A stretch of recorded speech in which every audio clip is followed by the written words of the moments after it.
Now at 6, tariff concerns inspire Carthage small business owners to launch this weekend's Spring Fling event. Plus, families pack Central Park in Carthage for food, music, and fun as Food Truck Fridays launches its new season. And bargain hunters get a second chance at Neosho's citywide garage sales this weekend with perfect weather in the forecast.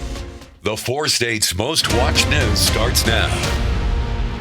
A Carthage event hopes to promote supporting local businesses in a time of tariff uncertainty. This is KOAM News at 6. I'm Tanya Bach. KOAM Samantha Walker has more on how the inaugural Spring Fling is bringing together local businesses. The inaugural Spring Fling, organized by the Carthage Chamber of Commerce, features more than 24 local businesses. Brick-and-mortar stores are opening their doors with deals, and home-based businesses are set up at the McCune-Brooks Healthcare Foundation. It does stimulate our local economy.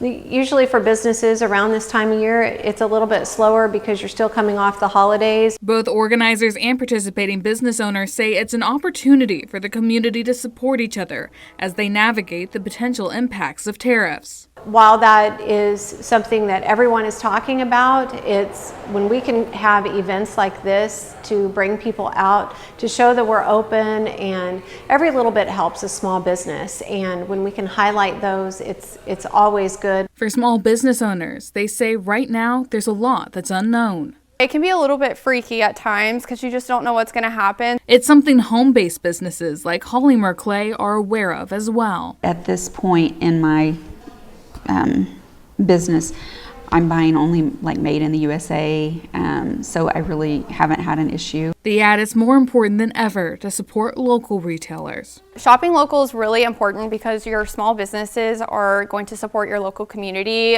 They'll give straight back into the community versus a big box store. And when the support comes from their community, business owners say it's all the more meaningful. That's been the most beautiful part about all of this, is just how the community works together, and I just think it builds relationships in the community, and it's a nice thing to support one another, and I think it builds a happier community, really. Reporting in Carthage, Samantha Walker, KOAM News. The Spring Fling continues in Carthage tomorrow, including free photos with the Easter Bunny. And you can learn more on our website at KOAMnewsnow.com. Well, a 4 states' favorite event that's also the definition of supporting small local businesses returns to Carthage today. Food Truck Fridays circled Central Park with everything from sweet to savory on the menu. The family fun event also featured live music. Seeing these vendors coming out and doing what they're passionate about, and then after that seeing people patronize them and seeing how excited they get and how they're really passionate about what they do. I love that. I love seeing people coming out, smiles on their faces. And just in case you missed Food Truck Friday today, the event runs until September, and the next Friday you can dig into your favorite food truck is May 9th. Well, last weekend's rain may have washed out plans, but Neosho's citywide garage sales are back on for this weekend. It's a chance for neighbors to cash in on clutter, clearing out closets and garages while giving treasure hunters a shot at great deals. One citizen says citywide sales like this are a great way to bring the community together and to turn unwanted items into something useful for someone else. Opportunity for people to come out, like we've got some antique furniture and stuff. People can see things. You got antique dealers, you've got people looking for specific items. We've had antique rod and reels, we've got other things like that people may be looking for but can't find otherwise. And if you missed it today, there's still time to join in. The Neosho Citywide Garage Sale continues tomorrow, April 12th. And along with Neosho, Pittsburgh is holding its own citywide garage sale this weekend, and residents wasted no time setting up shop in their yards and driveways. With the sun shining and spring in the air, Pittsburgh locals took advantage of the opportunity to clear out clutter and cash in on unwanted items, from clothing and toys to tools and treasures. Community-wide sales are a chance for neighbors to connect and give life to old things. Great weather for it. Chief Meteorologist Doug Hetty joins us with a first look at weather. Yeah, it turned out to be a great Friday for us today. Smidge below where we should be for this time of the year, but it's sunny And it's Friday. 64 for a high, average high 68. Looking outside, 63 in Joplin, Pittsburgh. The warm spot sitting at 66. Actually, the warmer spots. Yates Center, Neodesha, Independence to Nowata and Chanute. Through the evening hours, 60s. Kind of chilly tonight. 50s, lower 40s. We'll stay above that frost level. And then we start to warm up as we head into the weekend. Clear skies. Nothing going on here. Has been a little windy. The winds will calm down this evening, but then they get moving. Once again tomorrow, they switch out of the south, start to pick up. Gusts kind of 25 to 30 miles per hour, but really get moving as we go into Sunday with gusts near 40 at times. We're going to look at that weekend forecast here in a bit. All right, thanks, Doug. Well, many people may be looking to get in their first float of the year this weekend, but some rivers in the area are still high after last week's rain. One outfitter on the Upper Current River says there is debris just under the surface of the water that's hard to see. That debris can easily flip canoes and kayaks. Swiftly moving water is also a danger. But right now the current speed's probably twice what it is during the summer, and if they get up against it, then the current will suck them under the debris, the root wad, a log, or whatever. Outfitters will not rent out kayaks and canoes if it is not safe. If you use your own to float this weekend, be sure to wear a life jacket. You can also call the nearest outfitter to ask about river conditions and water levels.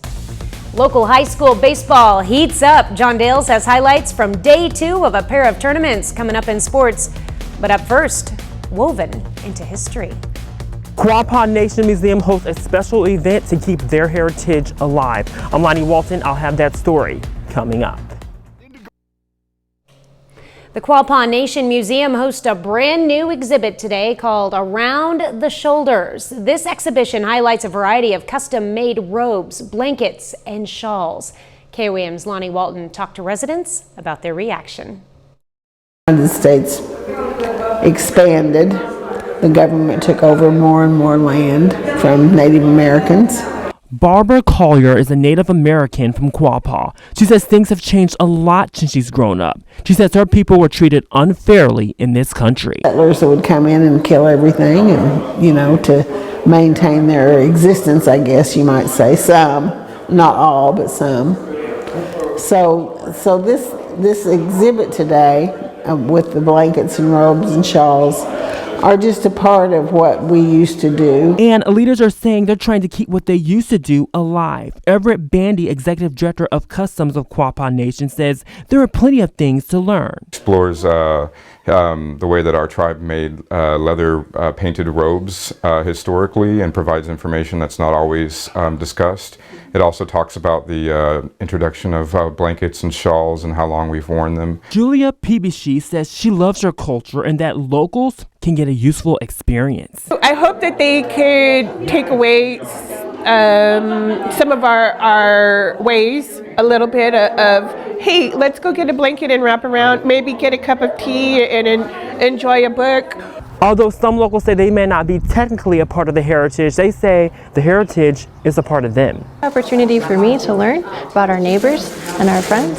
They're all different in how they portray their stories and their culture. Collier says this heritage is powerful. We're still here. And if you still want to get that experience, leaders say you have until late fall. Reporting in Quapaw, I'm Lonnie Walton, KOAM News. Well, visitors were treated to refreshments during the opening event, and Quapaw Nation tribal members received discounts on selected items. A little later, Pittsburgh takes on Wellington in day 2 of the Adam LaRoche tournament. John has highlights in sports. Plus, our temperature is warming up for the weekend. We're going to check that out coming up. The Cornell Arts and Entertainment Complex, home of Connect to Culture and Spiva Center for the Arts.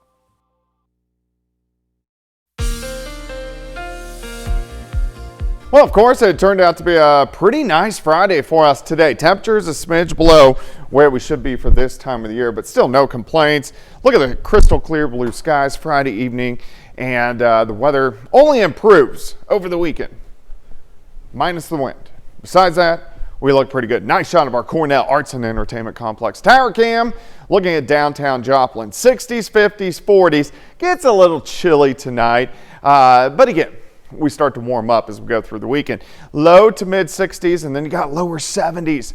Still, once you get into our western counties, the winds are slowly going to calm down tonight, but they get moving again. They switch out of the south once we get into Saturday. This is going to increase the winds, but it's also going to increase our temperatures. Gusts kind of 25 to 30 by tomorrow afternoon, but they get moving on Sunday. We'll have gusts pushing 40 miles per hour at times by the time we get into Sunday afternoon. So if we look at your wind forecast, where's your trash can going to be? So little or no movement, kind of tipped over neighbor's yard down the street. I think on Sunday, this is a tipped over, but nearby, where you can still find it by Sunday afternoon. So let's look at the winds. They slowly increase. We'll have gusts 25 to 30 by tomorrow afternoon. By Sunday, those gusts are going to be near 40 miles per hour. Clear skies, not much going on here. We got some showers across the eastern seaboard. Our next wave, non-rainmaker, but a cold front, is across the northern parts of Montana. That will push through Sunday night. Let's walk you through your weekend. Chilly start, lower 40s, here 6:30 in the morning. Let's go to the noon hour. Rapid warm up, upper 60s by the afternoon. 4:30, let's say 73, 74, 75 degrees, maybe 76 outside. Now tomorrow evening, a great evening for possibly a fire pit. We only drop back to 60 degrees. And then we accelerate upward Sunday afternoon, a few clouds. Most of us 81, 82, 83 degrees. Now Sunday night, look at this wind shift line drops in. This is a cold front, and this will cool us down a bit as we go into Monday and Tuesday. But grilling weather, any outdoor weather, I need to mow. Looks pretty good for us over the weekend. 75 Saturday, 80s by the time we go into Sunday. Let's look into early next week with that cold front, maybe an isolated shower Sunday night. Now it is going to be cooler on Monday, not bad. Lower 60s for highs. We should be mid 60s by Tuesday, so a little bit smidge below where it should be for this time of the year. We are going to get some rain showers trying to sneak in. This is mid-April now, so there's not a ton of instability, but it doesn't take a lot from this point on to get severe weather, and we could get some thunderstorms. So this is going to be Wednesday afternoon, just something we want to watch. And then a cold front slides in on Thursday, also could give us some scattered showers and thunderstorms. Let's go 75 Saturday, 82 on Sunday, 65 Monday, 67 on Tuesday. Chances for thunderstorms Wednesday and Thursday. Kind of up and down temps, but man, the deeper we get into spring, the better the temperatures are getting. So it looks pretty good. Is there any concern if it gets like any warmer than the 72, 73, that those might be worse on Wednesday and Thursday? Doesn't matter. Okay, well, enjoy it then. There you go. All right, get that yard work done this weekend. I know. All right, thanks, Doug. Well, here's a live look from another Food Truck Friday event, this one in Grove, Oklahoma. The event features food trucks, inflatables for the kids, and live music from the creek. There's also a car show for the gearhead in your life. Visitors are encouraged to bring lawn chairs or blankets and enjoy the lawn party that runs until 9 this evening. Still ahead, Missouri Southern football plays its 2025 spring game. And it's day 2 at the Adam LaRoche Baseball Tournament. John Dales has those stories and more up next in sports. Casino and Resort is proud to welcome 2 legendary bands to the Peoria Showplace. Financing options for every budget. Buy it today and enjoy it tonight at the new Sofa City, now open in Joplin. It's day 2 of the Adam LaRoche and Mickey Mantle High School Baseball Tournaments. We get started bright and early this morning in Commerce. Fairland against Haskell. It's day 2 of the Mickey Mantle Classic. Brady Neal up to bat with the bases loaded in the first. He sneaks one through the infield, and Elias Gonzalez is going to be safe at the plate here. Haskell leads 1-0. Bases are still loaded, same inning. Brody Grider flies one deep to center field. This lands just past the outstretched glove of Jackson Bowers. That'll clear the bases. Haymakers up 5-0, and the Owls have yet to record an out. Gabe Esch, the new pitcher on the mound, he forces a grounder over to second. That'll be the final out of the inning, but Haskell leads by 6 after 1. Doesn't get much prettier from there. Haymakers take down the Owls 16-0. Pittsburgh baseball faces Wellington in the quarterfinals of the Adam LaRoche tournament in Fort Scott. Top of the first inning, Jet Burgess hits a chopper up the middle. He hustles to first, and he gets there safely. Next batter, Carson Nicholson. He bounces one towards the right side as well. And this is going to be another infield single for the Dragons, but they get stranded on base. Bottom of the first now, Wellington has runners on second and third. Ground ball to Nicholson at third. He makes a great heads-up play to apply the tag and get the out, but the Crusaders, they'd start to break through. Bottom of the second, Sky Branham turns on this pitch, launches it into the right field corner. 2 runs will score. That's an RBI triple, and the Purple Dragons fall to the Crusaders in the opening round of the LaRoche tournament. Final score 4-0. Switching gears to college baseball, Pittsburgh State brings its 9-game winning streak on the road to Rogers State this afternoon and stretches it to 10. The Gorillas win the first game of their series over the Hillcats 6-4 in 10 innings. Meanwhile, Missouri Southern baseball with a non-conference game against Illinois Springfield. The Lions fall 5-3. These two will play each other 3 more times over the next couple days. The Lions softball team is in Warrensburg for a doubleheader against the Jennies. First one just went final. That went to 10 innings. Southern wins it 3-1. Second game should get started about a half hour from now. 23rd ranked Pitt State softball just wrapped up a doubleheader in Tahlequah. Gorillas' 10-game winning streak gets snapped in the first contest, but they bounce back in the second with a 3-1 victory. BSU faces Central Missouri tomorrow. Tonight, we get the first look at the 2025 Missouri Southern football team facing an opponent in a competitive environment. That's because the Lions have their annual spring game this evening. It's underway right now as we come on the air. Now, usually these spring games, they're inter-squad scrimmages, playing against your own teammates. But for the past 2 years, Southern has done things a little bit differently. Last spring, the Lions hosted McKendree University for a dual scrimmage and drills. Tonight, East Central University is in Joplin facing off against the Lions. Ben McLeish will have all the highlights from Joplin later tonight at 9 and 10. And that's one of the things that I like about what Missouri Southern is doing. Not a lot of teams do that, where they have the opportunity to invite somebody else in and get real reps against another team. It gives you an idea of what you need to work for, and yeah, I think it's a good thing for both teams. Yeah, for sure. Definitely. They're a long ways away from the football season, but getting this experience now definitely helps. All right, thanks, John. That's it for sports. We're back after this. A 4-state hero. Here's a look at what's coming up on KOAM News at 9 on Fox 14. Experts report a growing trend in cancer diagnoses. We take a closer look at what's driving the trend. Plus, with the measles outbreak topping 700 cases nationwide, we'll take a look at the rise of local numbers. In Joplin, Parks and Recreation shine a light on a novel way to hunt for Easter eggs. Those stories and a lot more tonight on KOAM News at 9 on Fox 14. Final check of the weather? Yeah, and actually looks pretty good heading into the weekend. We're going to call tomorrow windy, but not too bad. 75 for a high. 82 on Sunday, and Sunday's going to be windy. We're going to have gusts near 40 miles per hour. But you got to remember to warm up in the spring. You get the wind and return, because the wind is what warms us up. So when I'm mowing, I need to mow with the wind. Need to mow tomorrow. Okay. All right, final sports note. Yeah, it's a beautiful night for the Missouri Southern football spring game, and we're going to have more on that later this evening. Sounds good. And thank you for watching. We will see you back here at 10. Have a great evening and an even better weekend.